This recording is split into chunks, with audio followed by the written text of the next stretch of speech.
بسم اللہ الرحمن الرحیم۔ آج کی حدیث توکل۔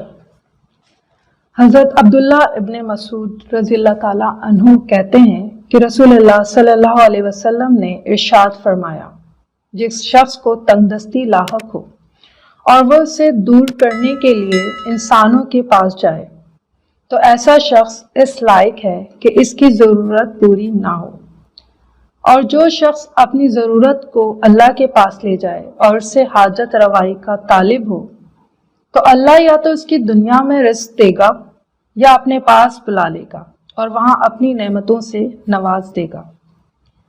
یہ حدیث آدمی کو توکل کی تعلیم دیتی ہے کہ اپنی ہر ضرورت خدا کے سامنے رکھو، کیونکہ اسی کے پاس دینے کے لیے سب کچھ ہے۔